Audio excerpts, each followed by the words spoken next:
Donc bonjour à tous, dans cette vidéo nous allons aborder la suite du chapitre précédent, le modèle entité-association, et nous allons présenter quelques notions avancées de ce modèle. Donc la première notion avancée à laquelle nous allons nous intéresser, c'est les attributs d'association. Donc nous avons vu dans le chapitre précédent qu'une association, c'est un lien sémantique entre les instances de deux entités. Vous allez voir que dans certaines situations plus ou moins complexes, il peut être nécessaire d'insérer des attributs dans une association et non pas dans une entité. Donc souvenez-vous de l'exemple du chapitre précédent, exemple du magasin de location de films. Donc dans cette situation, on avait un acteur qui pouvait jouer dans un ou plusieurs films et dans un film peuvent jouer un ou plusieurs acteurs. Maintenant, imaginez que le gestionnaire du magasin désire fournir une information sur le rôle ou bien le personnage qu'a joué un acteur dans un film donné. Donc là, il faut quelque part ajouter un attribut rôle qui contient cette information ou le nom du personnage qu'a joué un acteur dans un film. La question qui se pose, c'est où placer l'attribut rôle. Donc si on pense en termes d'entité et d'association et du modèle au complet, on peut proposer de placer l'attribut rôle dans l'entité film. Mais cela va impliquer que dans un film, il n'existe qu'un et un seul personnage. Donc cette solution est incorrecte. Par ailleurs, si on pense à placer l'attribut rôle dans l'entité acteur, donc cette situation va impliquer qu'un acteur ne joue qu'un seul rôle durant toute sa carrière. Donc cette solution aussi est incorrecte. Donc la seule solution qui nous reste et la seule solution adéquate, c'est de placer l'attribut rôle dans l'association jouée elle-même. Pourquoi? Parce que l'attribut rôle est intimement lié à l'association jouée. Rôle ne peut exister sans qu'un acteur ne joue dans un film. Donc c'est pour ça que le seul endroit adéquat où placer cet attribut, c'est dans l'association jouée. Nous obtenons ainsi le modèle entité-association suivant. Et vous voyez dans ce modèle que l'attribut rôle se trouve ici. Il n'est ni dans l'entité acteur, ni dans l'entité film. Et il est intimement lié à l'association jouée. Donc à chaque fois qu'un acteur joue dans un film, il joue un rôle donné. Deuxième notion avancée que nous allons voir, c'est les associations réflexives. Donc une association réflexive peut être définie comme une association reliant des instances de la même entité. Une association réflexive peut être asymétrique ou symétrique. Donc une association réflexive est asymétrique s'il existe une relation qui lie une instance d'entité E1 à une instance d'entité E2, alors il n'existe pas de relation qui lie E2 à E1. Donc vous remarquez ici l'asymétrie de cette association. C'est-à-dire s'il y a un lien qui lie E1 à E2, ce lien n'existe pas de E2 vers E1. Par contre, lorsque l'association réflexive est symétrique, cela veut dire que si il existe une relation ou un lien qui lie une instance d'entité E1 à une instance d'entité E2, alors il existe une relation qui lie E2 à E1. Et c'est la même relation qui les lie. Et c'est là où on trouve l'asymétrie. Donc ici, si E1 est lié à E2, alors forcément E2 est lié à E1 avec la même relation. Donc nous allons voir des exemples sur ces deux types d'associations réflexives et vous allez très vite comprendre l'asymétrie ou bien l'asymétrie. Donc imaginez que on a une entreprise dans laquelle la hiérarchie est strictement forte. C'est-à-dire que chaque salarié dans cette entreprise a un supérieur direct, sauf bien sûr le patron. Et un salarié peut être le supérieur de 0 ou plusieurs autres salariés. Donc ici, dans cette situation, l'entité qu'on va manipuler, c'est salarié, Et l'association qu'on va manipuler, c'est l'association supérieure. Un salarié est supérieur d'un autre. Un salarié a comme supérieur un autre salarié. Donc le modèle qui permet de modéliser ça utilise une association réflexive. Et vous voyez ici que l'association supérieure est reliée non pas à deux entités distinctes, mais elle est reliée à la même entité. Une fois avec une cardinalité et une autre fois avec une autre cardinalité. Maintenant, le sens de cette flèche et le sens de cette cardinalité découle de cette réalité. Donc, voyons ce que signifie chaque flèche. D'ailleurs, il faut remarquer que dans les associations réflexives asymétriques, l'utilisation des flèches est obligatoire, car l'association dans ce sens ne signifie pas ou n'a pas le même sens que l'association dans l'autre sens. Donc, la flèche allant de l'entité salariée à l'association supérieure, c'est-à-dire cette flèche-là, elle signifie un salarié est le supérieur de 0 ou un salarié. Donc, vous voyez, là, le salarié, c'est lui l'acteur de l'association. C'est lui qui agit en tant que supérieur sur 0 ou plusieurs salariés. Donc la flèche qui va de salarié à association veut dire tout simplement un salarié peut être le supérieur de 0 ou plusieurs autres salariés. Et c'est la deuxième partie de l'énoncé. Par contre, la flèche qui va de l'association supérieure vers l'entité salariée signifie que le salarié est en train de subir cette association. C'est-à-dire il n'est pas l'acteur de l'association ici. Il subit cette association. Et là, ça veut dire tout simplement, ce salarié a comme supérieur 0 ou un autre salarié. 0 pour le cas du patron et 1 pour le cas de tous les autres salariés. Donc la flèche qui va de l'association supérieure vers salarié signifie un salarié à 0 ou 1 supérieur. Donc voici un exemple d'association réflexive asymétrique.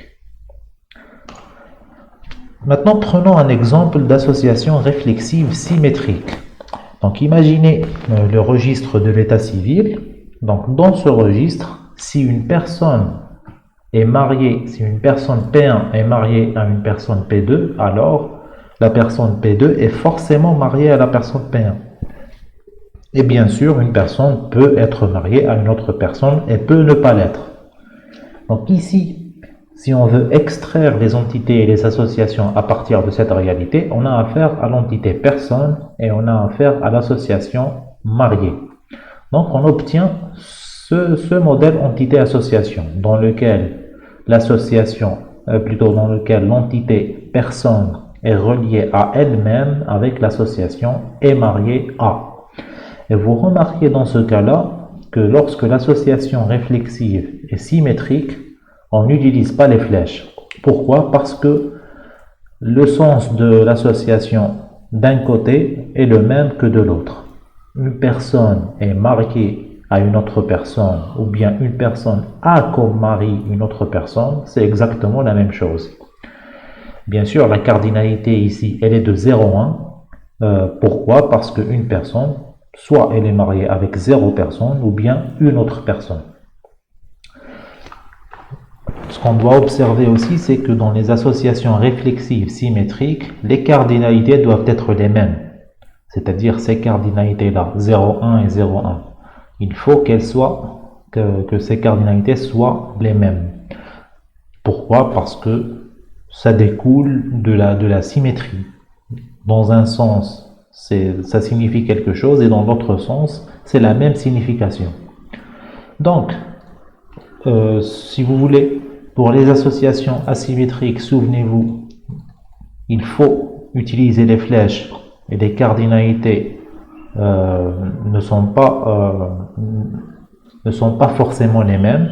Et dans les associations symétriques, on n'utilise pas les flèches et les cardinalités doivent être les mêmes. Donc pour illustrer un peu plus la signification des associations réflexives symétriques et asymétriques, nous allons prendre d'autres exemples. Donc l'exemple dans lequel l'entité est une personne et l'association réflexive, c'est parent. Donc on va répondre ici, est-ce que l'association réflexive est symétrique ou bien asymétrique? Donc si une personne P1 est le parent de P2, P2 n'est dans aucun cas le parent de P1. Donc là c'est asymétrique. Par contre, si une personne est le frère ou la sœur d'une autre personne, si une personne P1 est le frère ou la sœur d'une autre personne, alors la deuxième personne est le frère ou la sœur de la première. Donc là, on a une symétrie. Donc si P1 est le frère ou la sœur de P2, P2 est le frère ou la sœur de P1. Ensuite, on a un exemple dans lequel l'entité c'est animal et l'association réflexive c'est prédateur. Si l'animal A1 est le prédateur de l'animal A2, l'animal A2 n'est pas le prédateur de A1. Donc là, c'est une association asymétrique, réflexive bien sûr, asymétrique. Ensuite, si on prend comme exemple les pays et leurs voisins, donc si un pays, par exemple, si l'Algérie est le voisin du Maroc, le Maroc aussi est le voisin de l'Algérie. Là aussi, on a une symétrie. Et ce qu'on peut remarquer ici aussi, c'est que dans le cas de la symétrie, lorsqu'on lit la phrase indiquée par l'association dans la forme active ou bien passive, elle aura exactement le même sens. Par exemple, Mes'oud est le frère de Bilal. Mes'oud a comme frère Bilal, c'est exactement la même chose. C'est la même chose pour les pays et les voisins. L'Algérie est le voisin du Mali. L'Algérie a comme voisin le Mali. C'est exactement la même chose. Et c'est pour cela que c'est une association réflexive symétrique. Troisième notion avancée du modèle entité-association, c'est les associations ternaires. Donc jusqu'à maintenant, toutes les associations que nous avons vues étaient des associations binaires, c'est-à-dire des associations qui relient deux entités. Donc il est possible dans le modèle entité-association de créer une association qui relie trois entités ou plus. Lorsqu'elle relie trois entités, on parle d'une association ternaire. Donc, une association ternaire, c'est une association reliant des instances de trois entités différentes.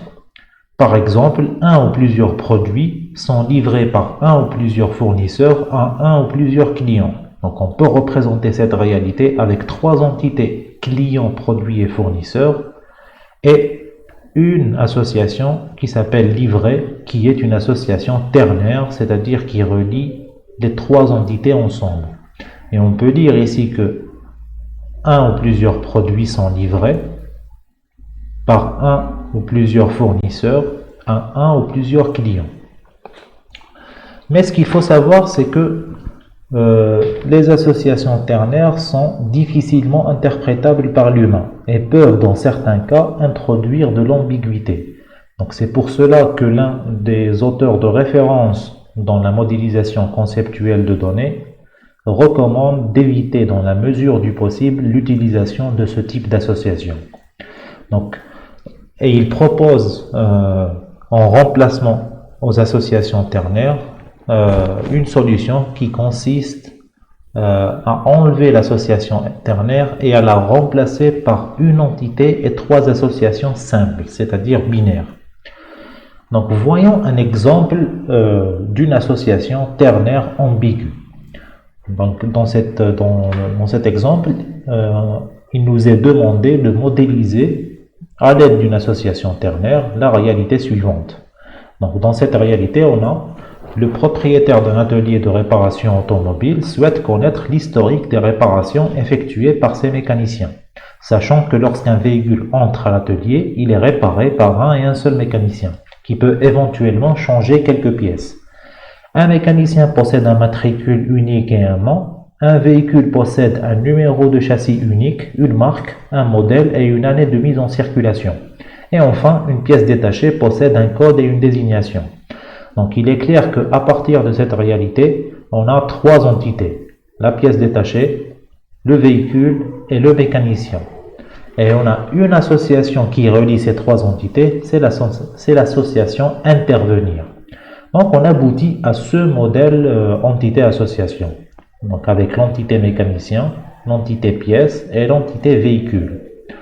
Donc regardons maintenant les cardinalités de chacune ou de chacun des rôles que joue chaque entité dans l'association.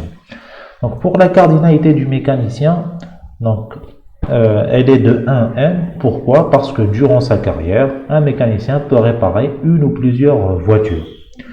Concernant la cardinalité de la pièce détachée, donc une pièce détachée, plutôt lors d'une réparation, il faut changer 0 ou plusieurs pièces détachées.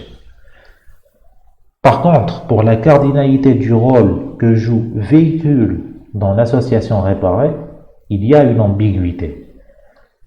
Si on décide d'affecter la valeur 1,1 à cette association, on va tomber dans une situation contradictoire. En effet, pour le premier effet qu'on a dans la situation précédente, le véhicule peut être réparé une ou plus. Plutôt pour le deuxième fait, un véhicule est réparé par un et un seul mécanicien. Donc pour répondre à ce fait, il faut affecter à cette cardinalité la valeur 1,1. Par contre, pour un autre fait qui fait partie de cette réalité et qui nous dit qu'un véhicule peut être réparé une ou plusieurs fois. Donc ce n'est pas impossible que le même véhicule revienne à ce garage et fasse d'autres réparations. Donc ce fait-là n'est pas modélisé lorsque on décide de mettre comme cardinalité entre véhicule et réparé la valeur 1,1. Donc pour remédier à cela, essayons d'affecter la valeur 1n à cette cardinalité. Donc de cette manière, un véhicule peut être réparé une ou plusieurs fois. Donc lorsqu'on lit cette cardinalité, on va dire un véhicule peut être réparé une ou plusieurs fois. Par contre, le fait qu'un véhicule est réparé par un et un seul mécanicien n'existera plus dans ce modèle. Donc il n'y a plus de cardinalité qui nous indique que un véhicule doit être réparé par un et un seul mécanicien. Donc nous tombons dans un cas ambigu où il est impossible d'exprimer un fait sans contredire l'autre fait, alors que les deux faits sont complètement indépendants. Ils sont non contradictoires, ces deux faits. Ils n'ont rien à voir l'un avec l'autre. Mais on ne peut pas modéliser l'un sans contredire l'autre. Donc la seule solution ici, c'est de transformer l'association ternaire en une entité. Cela va se faire en créant trois associations simples. Donc on va aboutir à ce modèle entité-association. Donc, ce qu'on a fait ici, c'est deux choses. Tout d'abord, nous avons remplacé l'association réparée. Cette association réparée, nous l'avons remplacée par une entité qui s'appelle réparation. Et puisque chaque entité doit avoir au moins un identifiant, donc on lui a créé un attribut artificiel qui va servir d'identifiant. Et deuxième chose, l'entité nouvellement créée, réparation, est en lien avec les trois autres, c'est-à-dire avec mécanicien, avec pièce et avec véhicule. Maintenant, il ne reste plus qu'à choisir le verbe qui indique l'association. Donc, pour mécanicien et réparation, maintenant faites attention, réparation c'est une entité, c'est devenu un objet abstrait si vous voulez. Entre mécanicien et réparation, le verbe ou l'action c'est effectuer. Un mécanicien effectue des réparations.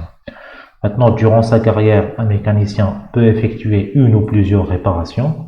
Une réparation est effectuée par un et un seul mécanicien. Un véhicule est concerné par une ou plusieurs réparations. Donc là, on a le fait qu'un véhicule peut être réparé une ou plusieurs fois. Ensuite, pour cette cardinalité, une réparation concerne un et un seul véhicule. Concernant l'association entre la réparation et la pièce, donc on a appelé cette association nécessité. Donc une réparation nécessite des pièces. Donc une réparation peut nécessiter 0 ou plusieurs pièces détachées. Une pièce détachée peut être nécessaire dans zéro ou plusieurs réparations. Donc là, vous voyez que le fait qu'un véhicule peut être réparé une ou plusieurs fois est modélisé dans ce diagramme. Et on a l'autre fait qui nous dit qu'un véhicule est réparé par un et un seul mécanicien. Il est aussi modélisé dans ce diagramme. Donc là, les deux faits sont modélisés dans le même diagramme sans se contredire. Maintenant, grâce à cette transformation, l'ambiguïté n'existe plus. C'est-à-dire l'ambiguïté concernant le fait qu'un et un seul mécanicien répare un véhicule et le fait qu'un véhicule puisse être réparé plusieurs fois durant son existence. Donc ces deux faits sont représentés dans ce modèle sans que l'un contredise l'autre. Donc quatrième et dernière notion avancée du modèle entité-association, c'est l'héritage. Donc l'héritage, c'est la factorisation des caractéristiques communes de plusieurs entités sémantiquement proches appelées entités filles dans une entité appelée entité mère.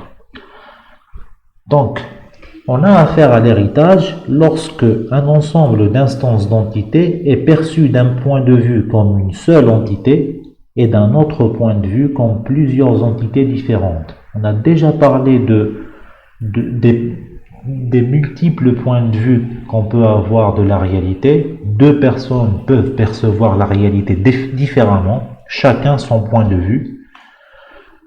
Bien sûr, lorsque on perçoit cet ensemble d'entités comme plusieurs entités différentes, certaines de ces entités ont des caractéristiques communes et d'autres ont des caractéristiques spécifiques à chaque entité. Donc prenons comme exemple cette image. Donc lorsqu'on regarde cette image ou lorsque quelqu'un regarde cette image, il peut vous dire « moi je vois des véhicules ». Point, tout simplement. Une autre personne peut vous dire « moi je vois des voitures ou bien des poids légers, des poids lourds et des deux roues ». Par exemple, les deux roues sont là, les poids légers sont là et les poids lourds sont là. Donc, il n'y a pas une personne qui a tort et l'autre qui a raison. Toutes les deux ont raison. Chacun sa perception de la réalité. La première personne ne voit que des véhicules. On est d'accord avec lui. C'est vrai, il n'y a que des véhicules. Et la deuxième personne est un peu plus méticuleuse. Donc elle voit plusieurs types de véhicules. Donc c'est son droit.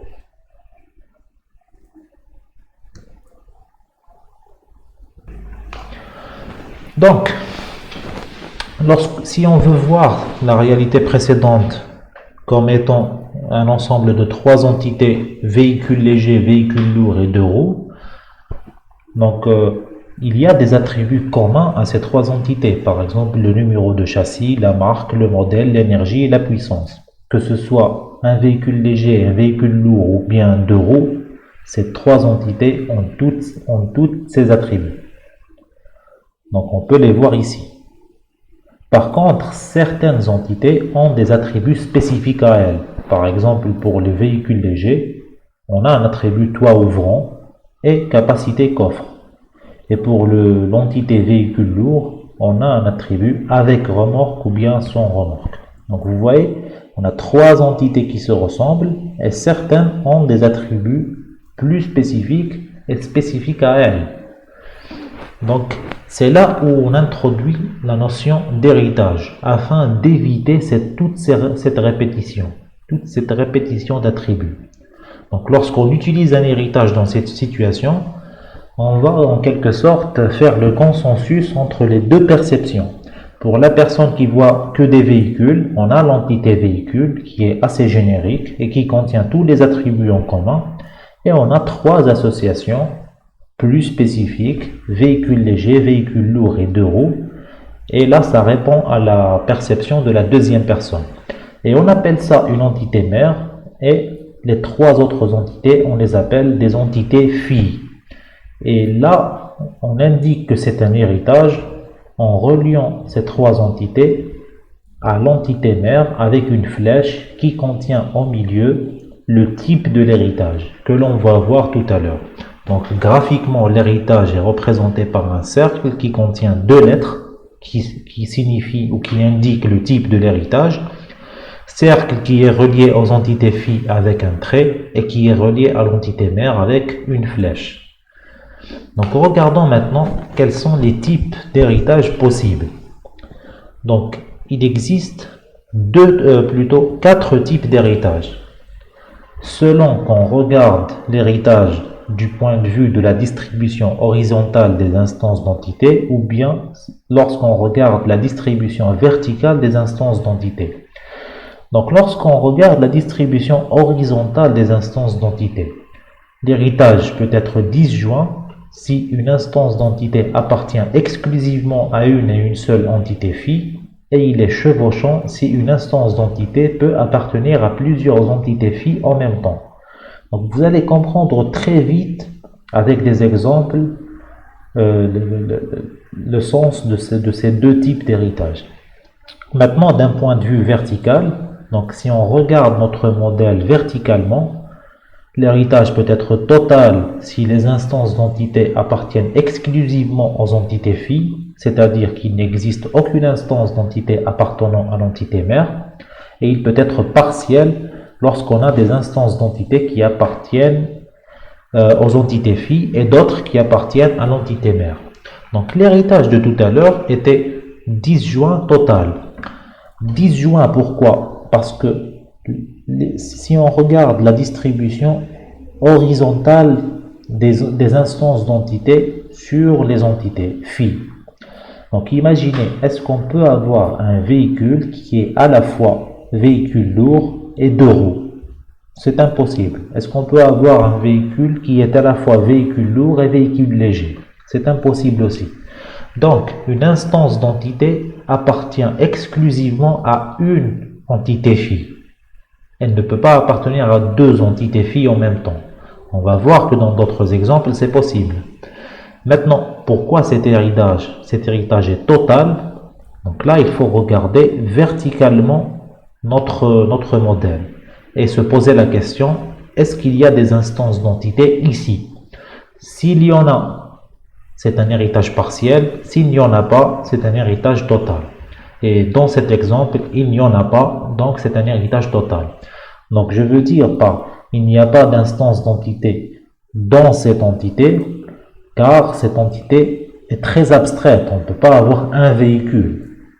Tout simplement, un véhicule doit être soit léger, soit lourd, soit un deux roues. Il n'y a pas un véhicule, point.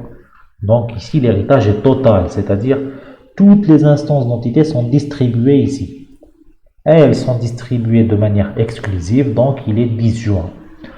Donc regardons maintenant des exemples sur les quatre types d'héritage possibles. Donc on a le disjoint total, le chevauchant total, le disjoint partiel et le chevauchant partiel. Donc regardons ce modèle entité-association qui nous indique les classes des animaux. Donc on a la classe, l'entité mère animal vertébré, et on a les entités phi qui héritent de cette entité mère, mammifères, poissons, oiseaux, reptiles et amphibiens. Donc ici on peut dire que l'héritage, en émettant quelques remarques ou quelques observations, telles que un animal ne peut être mammifère et poisson en même temps. Donc on ne peut pas avoir un animal qui appartient à deux classes ou à deux entités ici. On ne peut pas avoir un poisson qui est un oiseau, ou un reptile qui est un poisson, ou un mammifère qui est un reptile. Donc les instances d'entité ou les animaux ici appartiennent exclusivement à une classe et pas à deux ou trois classes. Donc notre héritage ici est disjoint, car la distribution des instances d'entité sur les entités phi est exclusive pour chaque instance d'entité. Maintenant, concernant le point de vue vertical de l'héritage, il n'existe pas d'animal vertébré qui ne soit ni mammifère, ni poisson, ni oiseau, ni reptile, ni amphibien. C'est-à-dire, donc, est-ce qu'il existe des animaux qu'on peut classer ici, qui ne sont ni mammifères, ni poissons, ni oiseaux, ni reptiles, ni amphibiens. Ils n'en existent pas. Donc c'est un héritage total. Donc vous voyez la question qu'on pose lorsque on veut déterminer est-ce que l'héritage est total ou partiel, c'est est-ce qu'il existe des instances d'entité ici. Donc l'héritage dans cet exemple est disjoint total. Deuxième exemple, un modèle entité-association qui illustre le fait que les médecins spécialistes comme l'ophtalmo, le gynéco ou l'ORL sont en fait des généralistes. Donc ils ont fait des études de médecine généraliste et ils ont fait une spécialité pour devenir respectivement ophtalmo, gynéco et ORL. Donc là, pour découvrir si l'héritage est disjoint ou bien chevauchant, on va se poser la question suivante. Un médecin spécialiste, est-ce qu'il peut être ophtalmo et gynéco en même temps? La réponse est non. Donc, l'héritage ici est disjoint. Maintenant, pour répondre à la question est-ce que l'héritage est partiel ou bien total, il suffit de se poser cette question. Est-ce qu'il y a des instances d'entité ici? C'est-à-dire, est-ce qu'il y a des médecins généralistes qui n'ont pas fait de spécialité? La réponse est oui. Donc, l'héritage ici est partiel, car il existe des médecins qui n'ont pas fait de spécialité. C'est les médecins généralistes. Donc ici, l'héritage est disjoint partiel. Troisième exemple, donc un modèle entité-association qui illustre le fait que les acteurs et les réalisateurs sont des artistes. Donc ici, pour découvrir si l'héritage est disjoint ou bien chevauchant, on va se poser la question suivante. Est-ce qu'il existe des acteurs qui sont aussi des réalisateurs? La réponse est oui. Clint Eastwood est un acteur, mais c'est aussi un très bon réalisateur. Donc là, l'héritage est chevauchant, car on a une instance d'entité qui appartient à l'entité réalisateur, mais aussi à l'entité acteur. Ensuite, lorsqu'on regarde verticalement notre modèle, et on se pose la question suivante, est-ce qu'il existe des instances d'entité ici, c'est-à-dire des artistes, tout simplement, qui ne sont ni acteurs ni réalisateurs? Donc dans ce modèle-là, il n'existe pas d'artistes. Donc ici, l'héritage est total. Donc tous les artistes sont soit des acteurs, soit des réalisateurs. Bien sûr, vous devez faire attention, cet exemple est assez simpliste. Donc il concerne que le domaine cinématographique dans lequel il y a des acteurs et des réalisateurs. Donc, pour ce modèle entité-association, l'héritage est chevauchant total. Quatrième et dernier exemple, un modèle entité-association qui illustre le fait que parmi les chercheurs, il y a des doctorants et des enseignants.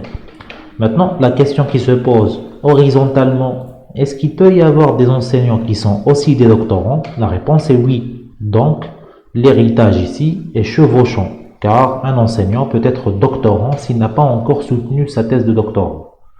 Maintenant, si on regarde d'un point de vue vertical, et on se pose la question suivante, est-ce qu'il existe des instances d'entité ici? C'est-à-dire, est-ce qu'il existe des chercheurs, tout simplement, qui ne sont ni doctorants ni enseignants? Donc oui, il peut y avoir des chercheurs qui ne sont ni doctorants ni enseignants. Donc ici, l'héritage est partiel et il n'est pas total.